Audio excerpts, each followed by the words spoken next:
terdakwa. Terdakwa itu adalah sumpah. Kenapa kalau dikasih begitu?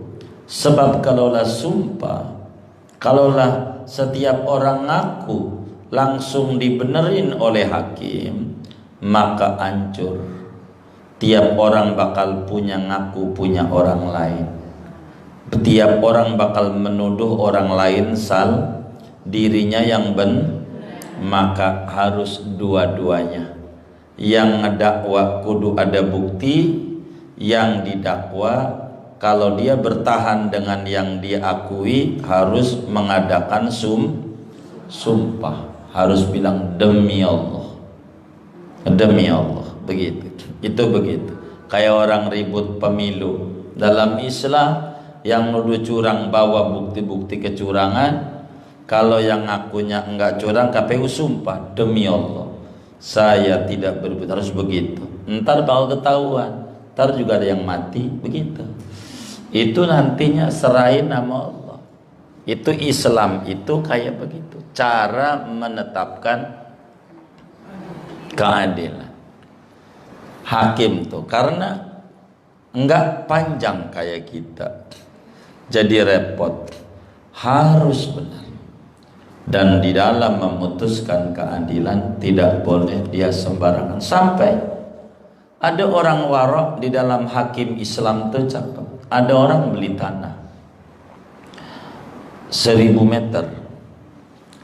Setelah beli tanah dengan harga 1000 dinar, lalu kemudian di tanah itu waktu dia gali sumur ada emasnya, emasnya banyak di bawahnya. Kata yang beli, ini emas bukan punya saya, sebab saya membelinya tanah. Ini emas punya ente, ama yang punya tanah dulunya. Kata yang punya tanah, ini bukan punya saya, sebab kalau udah saya jual tanah itu berarti sama sisinya. Berarti ini emas punya ente yang beli.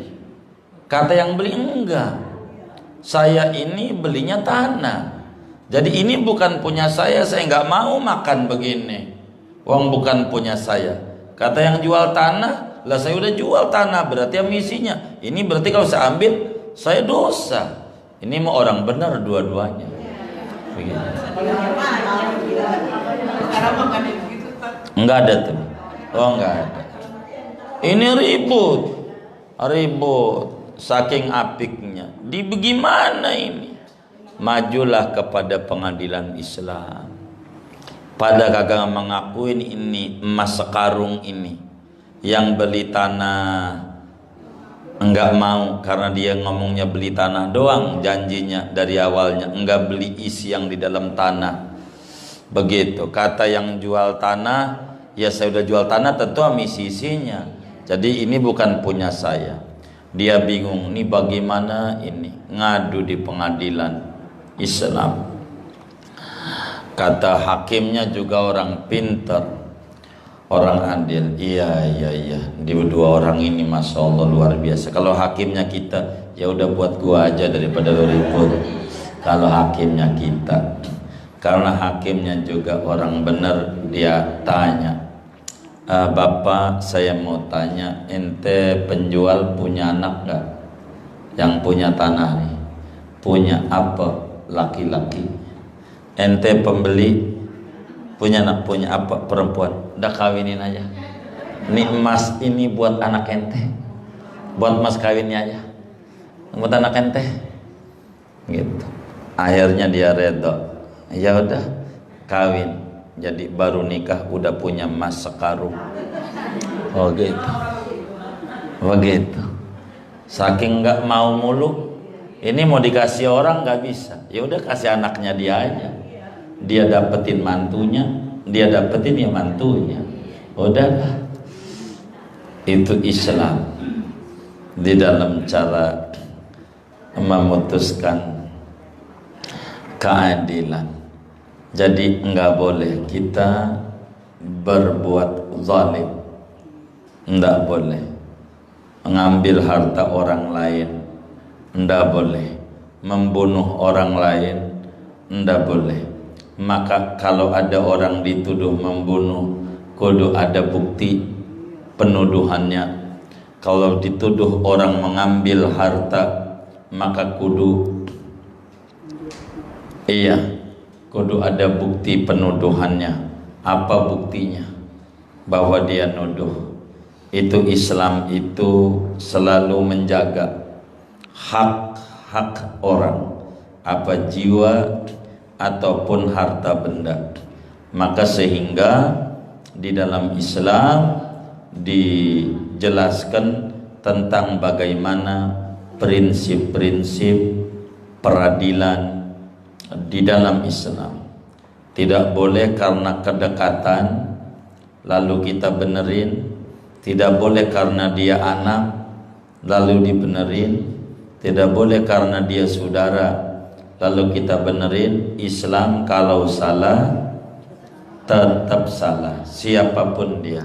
Kalau benar tetap benar, walaupun orang lain. Oleh karena itu, bukti di dalam Islam suruh disiapkan oleh siapapun yang mengaku hartanya yang ada di tangan orang. Kudu ada buktinya. Kalau dia nggak ada buktinya, maka akan menjadi sekata-katanya. Ini maknanya kita nggak boleh ada orang menuduh orang lain, harus dua-duanya. Harus dua-duanya.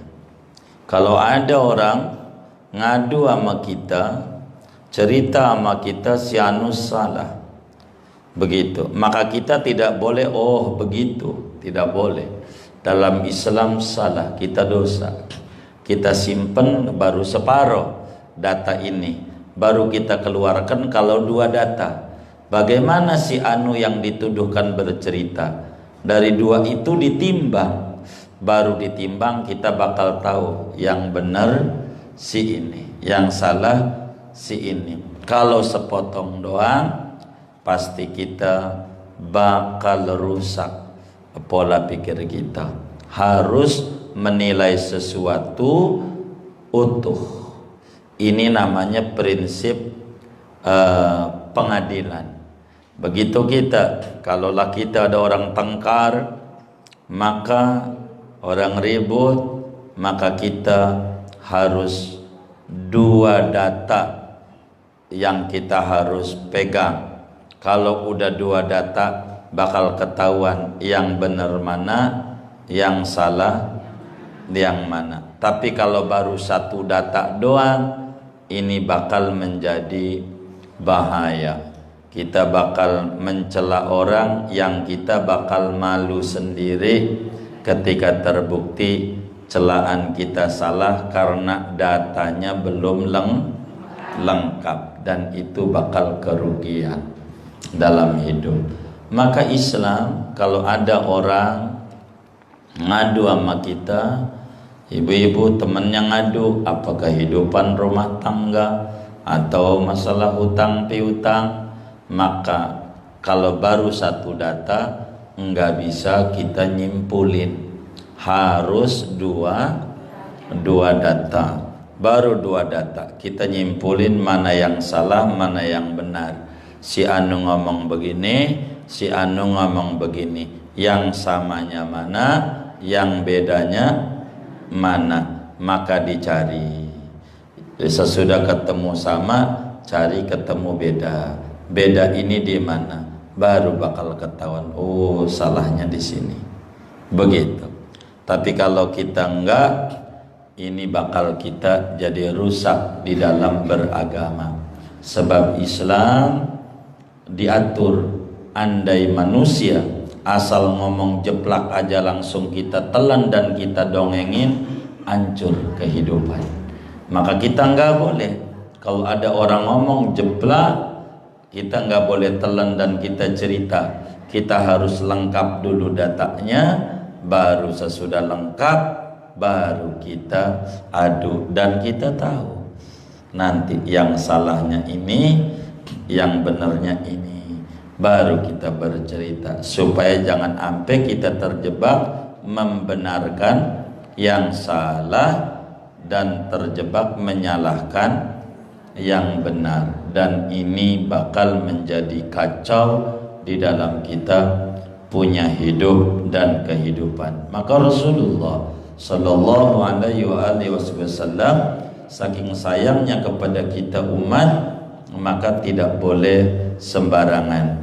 Maka kalau ada orang mendakwa harus ditanya buktinya mana, ente ngomong begitu-begitu tuh, harus ada bukti-bukti yang jelas supaya anda ngomong jangan jadi fitnah, dan itu bakal panjang urusannya, tobatnya jadi panjang dan jadi repot.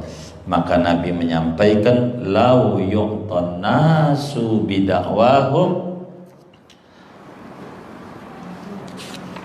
lau yu'tan nasu bidakwahum ladda'a rijalun amwala qaumin wa dima'ahum lakinil bayyinatu 'alal mudda'i wal yaminu 'ala man ankara. Andai setiap manusia mendakwa dibenarkan, maka pastikan setiap orang akan mengaku harta orang lain.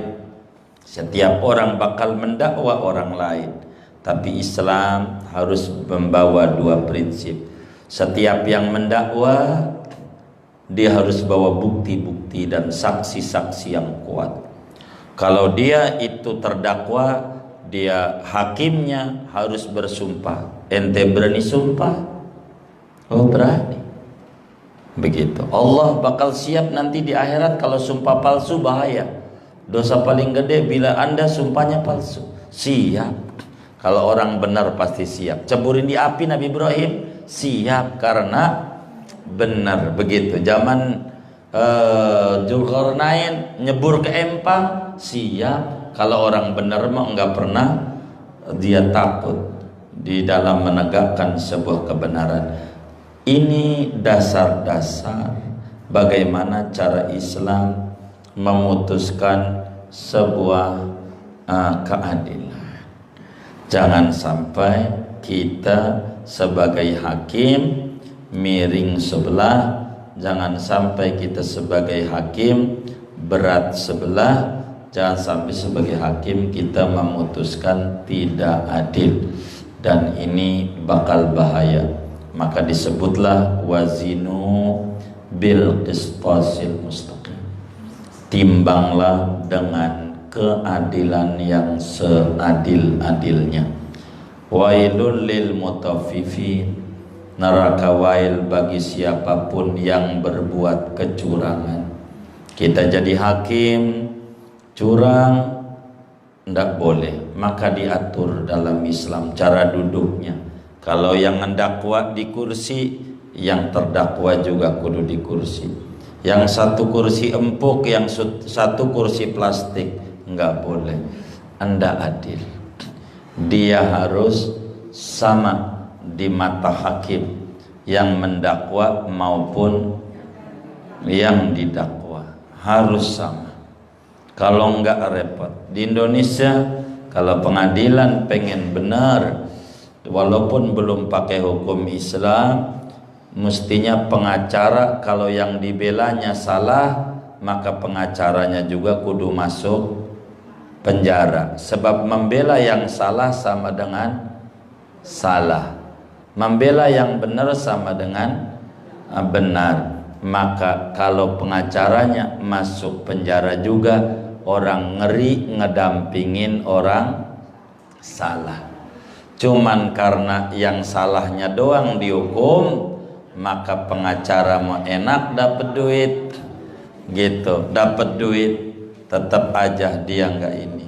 Nah, kalau di pengacaranya dikenain hukuman juga karena dia membela yang salah, maka yang salahnya masuk penjara, maka pengacaranya juga masuk penjara. Fa insyaallah orang tidak bakal main-mainin hukum. Orang pasti tidak bakal sembarangan di dalam hukum. Dia pasti ngeri kalau mau bela orang salah apa benar, begitu. Tapi karena pengacara mau lolos, begitu. Mau bagaimana maka yang jadi pengacara menjadi enak, begitu. Siapapun bisa dibela, dicari-carikan delik hukumnya supaya lolos, begitu. Ini menjadi repot. Lolos di pengadilan negeri, naik banding di pengadilan tinggi. Di pengadilan tinggi naik kasasi di pengadilan Mahkamah Agung, pengadilan agung. Kasasi nggak lolos, ada PK, peninjauan kembali. Terus saja nggak ada kelar-kelarnya. Begitu, terkuras, repot. Kalau Islam memutuskan sesuatu tidak begitu panjang dan berbelit, tapi main sumpah saja. Silakan sumpah. Gitu sumpah. Kalau di cara kampung di Banten itu ada orang ngaku tanahnya. Ini tanah punya gue, warisan bapak gue. Ya boleh. Berani sumpah, berani, nggak apa-apa. Sumpah beneran. Jadi sumpah, caranya bagaimana? Orang itu umpamanya ini tanah, dia ngaku. Begitu, dia tanahnya ini, maka dia dibawa, orangnya itu siapin kain kafan. Iya, kalau mau sumpah. Iya.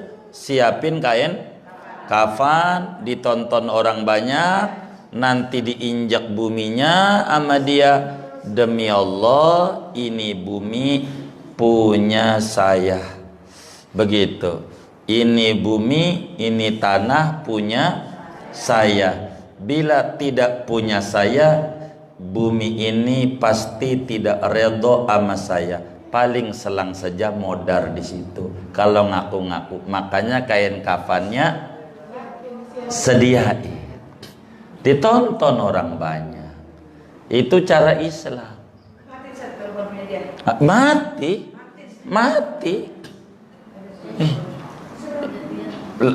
Enggak mau pusing-pusing Islam.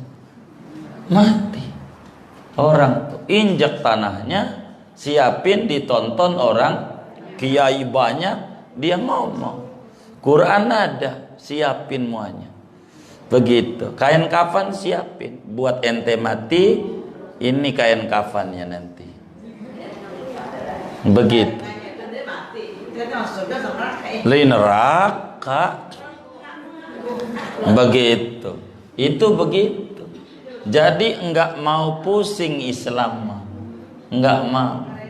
Begitu. Islam tuh begitu. Begitu. Kalau ngaku-ngaku udah cakap-cakap, buminya nggak bakalan reto, mati.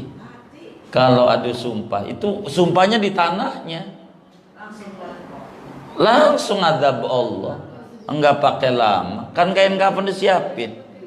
Antara dua orang nih, termati. Yang selamat yang punya. Lah iya.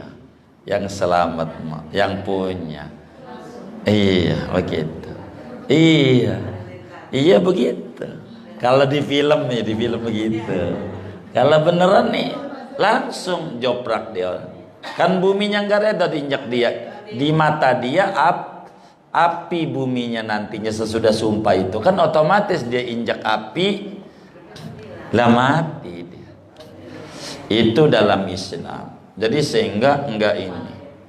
Itu hukum Islam enggak mau puyeng. Orang ada sumpah aja enak. Begitu aja ada sumpah. Iya, jangan main-main. Kalau Islam tuh begitu, biar nggak puyeng. Itu kiai-kiai itu kalau ada orang ngaku-ngaku begitu tuh caranya kayak begitu. Udah, ayo dibawa urunan masyarakat, urunan buat beli kain kafan, gitu.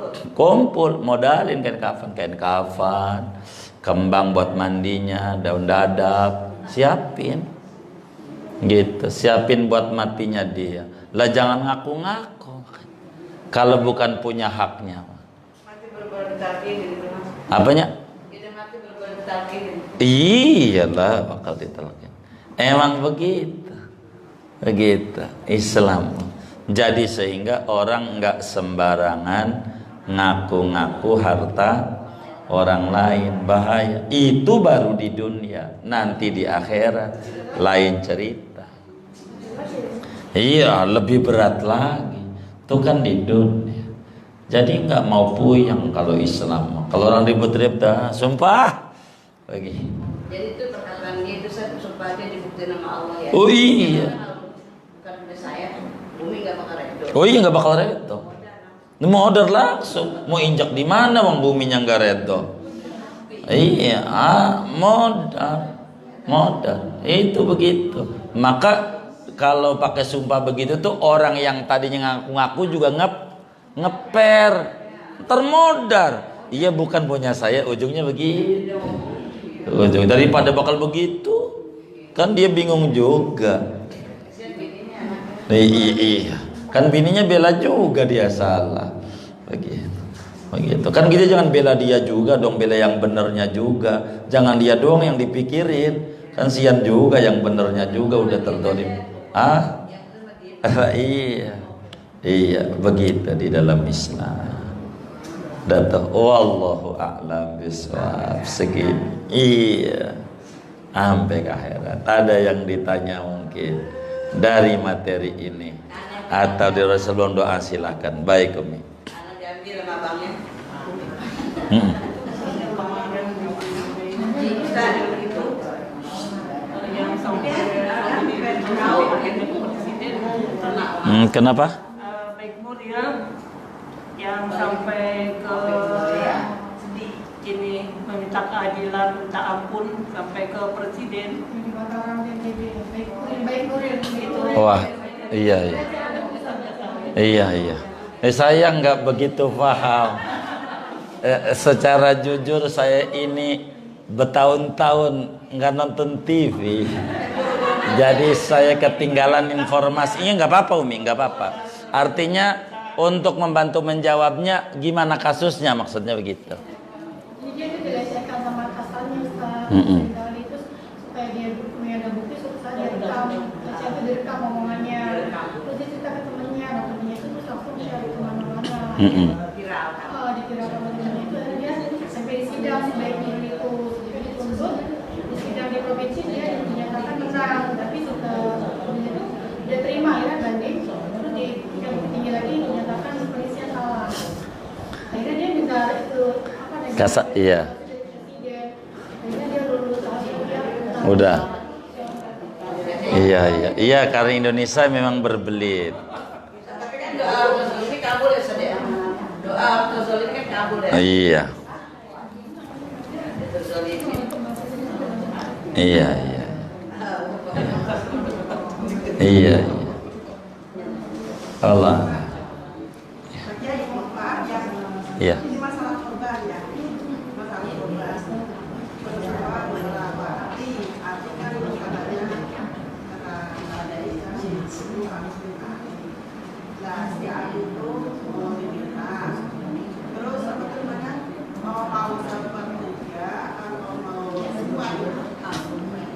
Apanya tuh?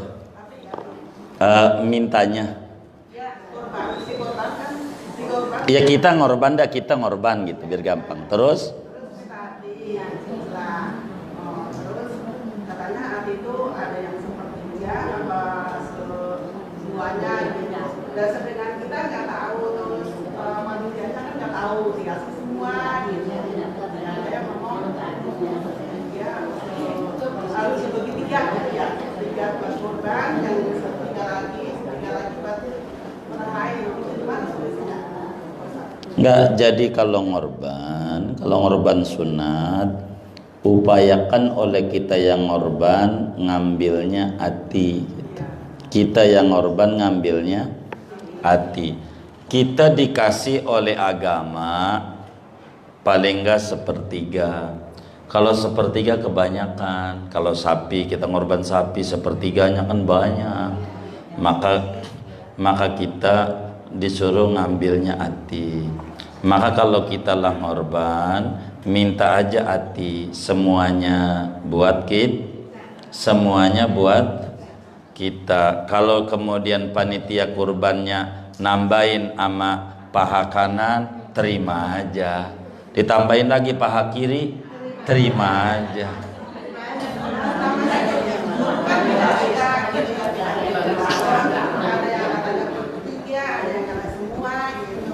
Enggak, sepertiga itu begini Bunda. Sepertiga itu sepertiga dari seluruh hewan kurbannya. Sepertiga tuh. Nih ibu ngorban sapi. Sapinya ada 1 ton. Buat ibu 3 kintal. Kambing bukan sapi. Umpama. Sama aja. Ibu ngorban kambing. Berasnya 1 kintal 100 kilo. Agama boleh ibu ngambil jadi 30 kil. Boleh. Kita ngambil begitu tuh. Tapi sama panitia kagak boleh kalau banyak mah. Begitu. Maka ambil aja atimu, ambil semuanya. Kalau ditambahin sama panitia sama paha kanan, ya alhamdulillah. Gitu aja, nggak apa-apa. Kasih ya. Saya pengen maaf.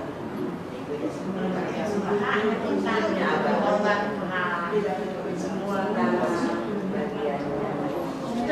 di depan dia. Kalau begitu dia udah senang. Tapi kalau diingat pasti selalu saja kata begitu. Manggaredo, karena dijualnya itu tanpa itu hukumnya gimana Ustaz? Yang hukum yang mananya nih? Enggak, itu maksudnya balik kasih ada yang jual alamnya abangnya. Iya salah dia. Apanya? Mau ngerti mau kagak itu nggak ngerti tandanya. Kalau dia ngerti nggak bakalan. Artinya begini, ya saya paham Bunda, saya paham. Maksud saya, kalau dia orang ngerti nggak bakal ngelakukan. Cuman menurut kita, dia kok ustad, dia kok kiai. Ya mungkin kiainya pada bagian apa yang itu dia kagak tahu. Kan dia nggak ngerti yang bab itu. Maka ya harus dibilangin, lihat saja hasilnya. Kalau orang nggak bener mah, ntar juga acak-acakan ujungnya. Begitu tanpa kita sumpahin juga, iya pasti begitu. Iya pasti.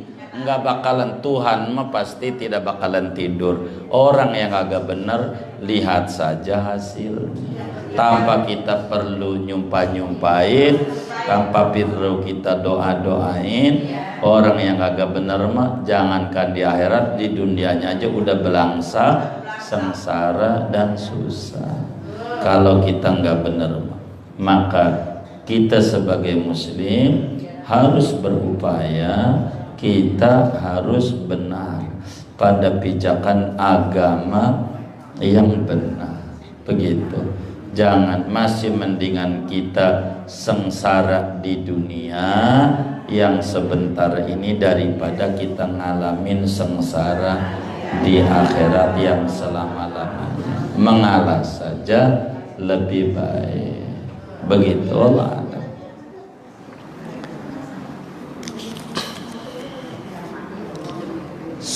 Sudah baik. Kalau sudah, kita baca Fatihah. Duduk di majelis ilmu. Allah ampuni dosa dan kesalahan kita. Allah mudahkan urusan-urusan kita. Allah kabul hajat-hajat kita. Allah berikan kita ilmu yang manfaat, dan Allah tutup akhir hayat kita dengan husnul khatimah. Amin. Al-Fatihah.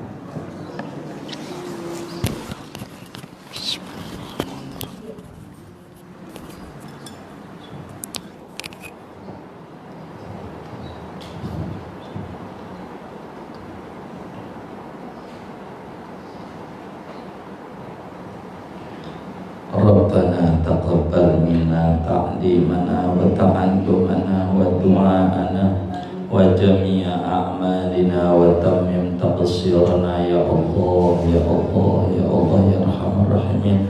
Sallallahu wasallam ala khair khalqi sayyidina Muhammad wa ala alihi wa sahbihi ajma'in walhamdulillahi rabbil alamin. Assalamualaikum warahmatullahi wabarakatuh.